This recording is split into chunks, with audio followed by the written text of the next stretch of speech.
Hey everyone, welcome back to Simpit Academy. Today we continue the right console, and this is a short and simple one.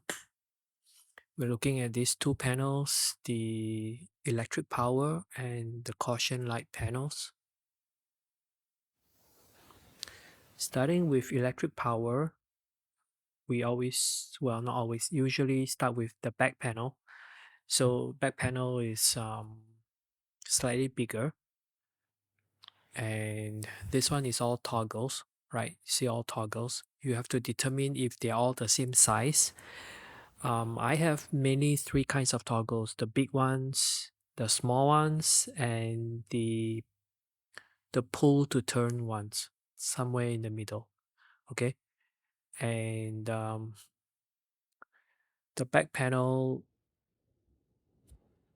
you have to decide whether you want to mount all the toggles on the back panel or some of them, right? If it's going to be mounted on the top panel, then the back panel body, the hole needs to be very big for the whole toggle to go through.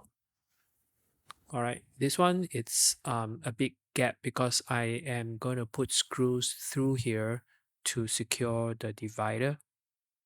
So all these are toggles, right? As usual, 3 mm thick for back panel. And then the top panel, now when you see this shape, this elongated shape, it means this is three-way toggle. Doesn't matter whether it's latched, momentary, it's always going to be, if it's the big toggle type, but three-way. The small three-way type is still going to be a usual round circle. The slot is for a big toggle. There's a three-way, so which means we have four here. Okay, and then these two will be two-way toggle, just on off, right? So, and then here I have two holes where I put the divider, and then from below I will have two screws, okay, securing the divider. Then from the same SVG, it's already pre-drawn the lines, or you can easily make rectangles and trim, and then you have the lines. The default lines tend to be a bit too thin, I feel. But this one I didn't bother changing them, so I made it a bit shorter here. So if you are embossing, lines need to be kind of thick. Okay, if it's very thin, it doesn't stand out. If you're laser cutting, laser engraving, that's fine. Lasers are very fine and sharp, especially for fonts. Okay, lines are fine. If you're having fonts and the fonts are too small and you're embossing them and then drawing on the fonts with like an acrylic pen like me, I find that the smallest acceptable size is like 3.5. Anything smaller, sometimes they don't even show up or show up distorted. Okay, bottom recess. We have um, the lock ring hole here, and then we have the body of the three-way toggles. Okay, and then bigger body. Actually, all could have been done together. Anyway, all toggles always need a body for the toggle to sit in a bit higher inside, and you have a lock ring hole. Okay, so this is how it looks like. See the two holes here. All right, and then you add text. Right, as usual, this text is bigger, like 6, size 6. This depending on how big you want it. Usually I have it like 4.5. If it's very crowded, I go down to 4 or 3.5. okay, with some lights. So this is a very simple build. Okay, and these holes are usually to secure to the back panel. 632 kind of screw, which is like 3.6 mm, and then the bigger ones here for on the back panel, the hex screws are like 4.3. Now the divider, you draw a shape like this. Obviously you do line by line and then trim this away. So then you just pad this and then fillet the corners here by 3. Most corners, like the panel corners, all these tend to be 1.5. Okay, except this inside here, it's actually one corner here and one corner here. You cannot make it 6. It will fail. You go as close as possible, like 5.5 if you're drawing your own, right? If you are tracing from the SVG converted from PDF, then the shape is already there. But if you're making your own, then this is like each corner is almost 6. All right, this divider is simple. At the bottom, just have a recess. Okay, um, about 3 or 3.5 will be enough for the screw. My standard screw is 3.6, so this is probably a smaller screw. All right, it cannot be too big because this thing is not very wide. Okay, see, it's almost to the edge. So this one just put on a panel, secure from the bottom, and you will hold it in place. And we have the DCS BIOS here. All right. Okay, continuing with the caution light panel. So most people I've seen so far are doing this kind of LEDs, minimum 2. If possible, you put 3, you'll be brighter and more evenly distributed. So the problem is there are 48 cells, right? And minimum of 2 LEDs with a resistor, we are going to do this 48 times, right? So not too keen on this. Now there are some companies out there selling this with PCB. So first off, I don't know how to design PCB. So with the PCB, unless it's just a plug and play, if they are providing the circuit and you have to solder, it's still a lot of work. So anyway, PCB is not an option for me. Then there are people who also use matrix, right? I've never done matrix and it looks kind of simple but confusing. So I've never really bothered learning matrix and not keen on doing so. All right. So now even if I do the brute force tedious way, the first option here, my experience with LEDs doing it this way, cell by cell, unless you have 3, even 2 usually are not that good. So the light distribution is not good, and then some ladders will be bright and some ladders will not be bright. So anyway, this one I was just not keen at all on doing the LED ways with like almost 100 wires, right?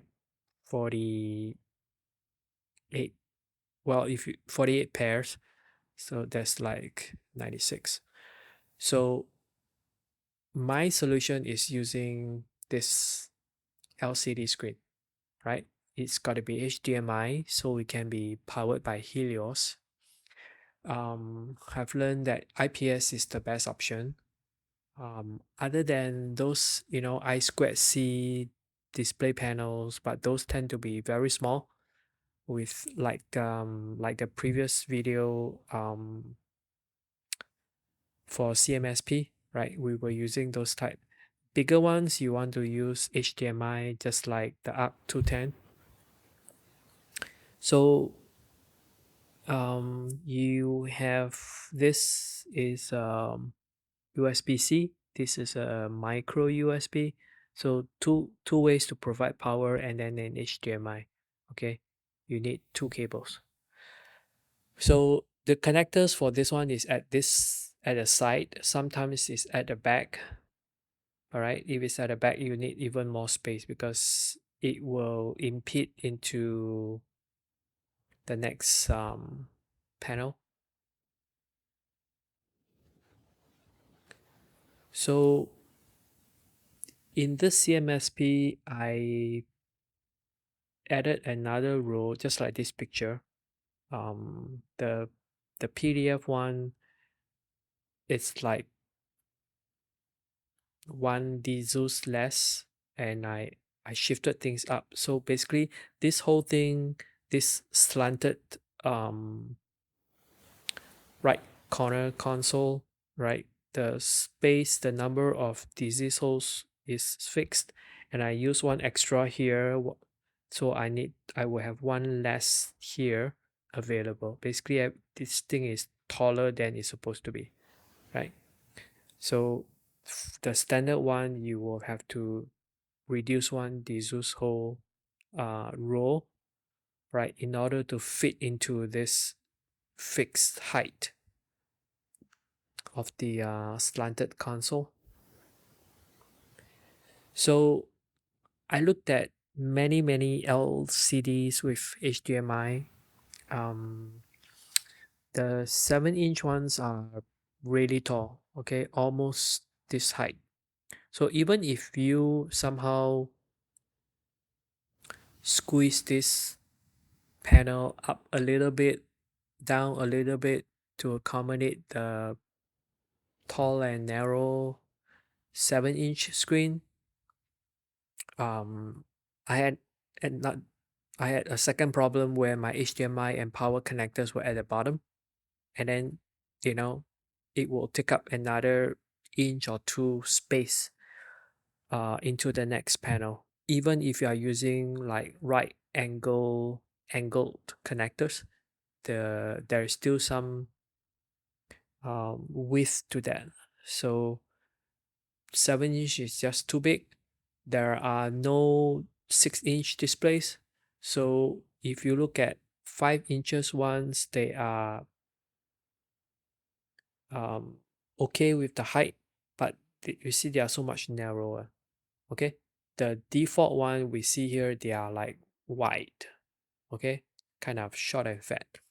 So this one here is very narrow. So the compromise I had to make is instead of making 4 columns by 12, I had to do 3 by 16. Okay, so it's still 48 cells, so that's fine. So you start with the shifting. We said that the original PDF is like this, right? We need to reduce it. So this whole thing, we shift it down. You have to calculate how, I think like each distance is 9.525 mm. Okay, shift this down, and then this height is like 6 by 12 by 6, and then this hole from here you also need to move it down. All right, so this two down, this two down. Okay, then everything else is the same. Next, I started with this column 3 by 16. Okay, you need to know the dimension of your LCD.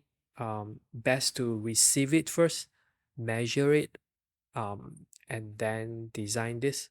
because most vendors, they don't state the exact size of the display. They may state the dimension of the LCD, which has some width to it. So the width will be hidden inside, right? The actual display size. You need to know the exact dimension. So mine is about this, 65 by 108. Okay. So actually having done that, I find that I have to align each cell with the the dividing groove thing here. So I decided to cut away everything. Okay. Basically make it simple like this. So um one big display, and then in the graphics you're gonna see the individual cells anyway. We don't need this thing to help separate the lights. If you're using small LEDs, you may want this to go in all the way to help break up the lights from splitting into each other cell, right? But here we're using LCD, so they won't bleed into each other. So this one simple opening, it's good enough. So you add a back panel, okay, and then pad reversed downwards. So I cheated by combining the back panel and the front panel together as one piece. Okay, you cannot take them apart. The LCD is going to be in the middle, and the back panel doesn't do anything at all. All right, so I just make them together. 0.8 is always the standard additional width and height, okay, to all four sides. So that's the back panel. Then at the back of the back panel, you want to have an opening, right, to house the LCD. I make it slightly bigger so I can shift it around sideways, up and down until you align it to how you want it, okay? And then you pocket this, not all the way, but leaving like 2 mm from the top of the top panel, okay, like this. So so this is the pocketing until here, and then I added some more side um recess. So you have to know which way it's up and where the connector is going to be. So I put both in case I need to reverse the LCD. So now we mentioned about using Helios. So I was toying with this. So far, I've not seen anybody using Helios indicators for any kind of caution light panels for any aircraft, whether it's F-18 Hornet, F-16 Viper, F-4 Phantom, old or new aircraft. Nobody, I don't know why, never thought of this or don't like it. So I use this indicator. One day just a light bulb, lit up, and I say, hey, how about using this? Put it on a second monitor. Okay, this is just a test. So put it on the monitor and then run it, and then bind it, and then voila, it lights up when you press the test light button. So then you just need to add more, right? So here you cannot see the order interfaces, then A10, then caution panel, then the individual cells. So this one you see it's bright green. So the default color it's muddy yellow, which I didn't like. So I played around, move this around. Well, you move this first to some kind of green and then move it up and down till you get a brightness you want. Okay, so this is what I set up for. And then there are three types. Okay, they actually all are about the same. Even though this one it says square, you can pull it, right? So I settled with this one, even though here it is blurry, doesn't look good, but the actual thing is very small and it doesn't have a bright bezel around it. Okay, it's less obvious. So stacking them side by side, I find that they look better. So it's up to you which one you want to use. So this is a picture of the panel. Um, Now we mentioned about sliding for the light up um, when it lights up. So this one here, now there's an off appearance one, which I want it to be like this. Okay, not black. That when it's off, you want to be still able to kind of read the text, right? Like this one, sit not armed. I can read it. So I played around till I get this dark gray. Okay, this is supposedly black and this is gray. So when it's off, you can still read. Now, obviously, it depends on the size of the font, right? But you still can read the font when it's not lit up. So when you connect your small LCD display, first thing you need to do, see mine is recommended 480 by 800. So you want to move it to portrait mode. Okay, become like this. By default, it will be horizontal landscape. Change it to portrait first, then start up Helios, and then it will appear like this, right, in your second monitor. So if you don't know how to set up Helios, then look at all my previous videos that use Helios display. So on the right side, we need to do a couple of things, starting with the font. I didn't change the font type. The default is 19, right? And medium. When I change to condensed medium, it's all squeezed up, and then I was able to increase the size to 24. So the whole thing is much bigger, right? So, and also you see this, the standard, the original panels is 2 rows, the text. So I stick to 1 row, single row. So the font can be much bigger. Okay, I didn't try to wrap and make 2 rows.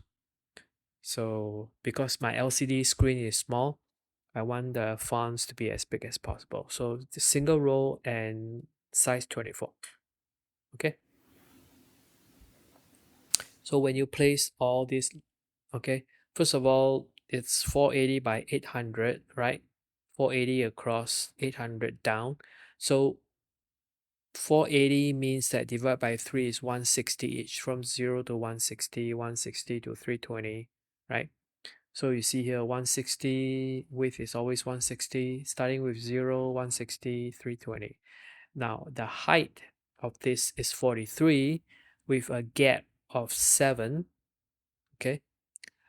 Makes a nice round number of 50. So this is like 0 in terms of the height, 0, and then 50, 100, 150, 200. Okay, so it's very easy to determine the height. You don't have to add some hard to count numbers. So this is how I separate, okay?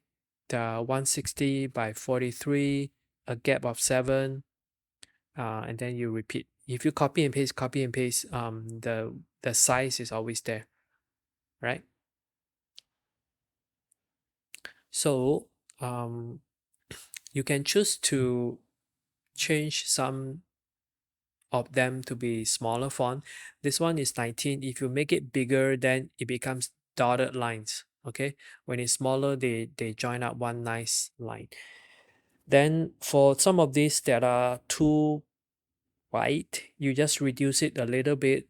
Okay, even this you can reduce it a little bit.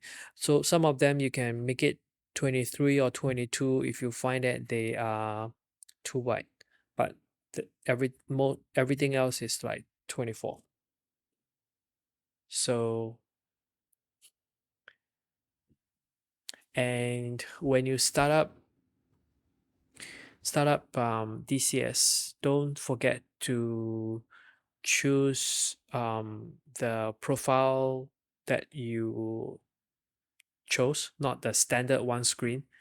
Like for example, this one, you choose the A10 caution panel profile, and then you choose your resolution of whatever, how many monitors are using, right? This is a simple demo. My standard 1920 by 1080 screen, main screen with 1 second monitor. So you need to choose this combination. Um, Now under bindings, right? At the very top, you see monitors and interface. Then choose A10, choose caution panel. Then you see all these individual cells. So this is a very important step. If you do everything here, okay, and you forget to do this, nothing is going to happen. Every cell needs to be bound. Okay, the bindings here, you need to just drag and drop into this set indicator one by one. Okay, you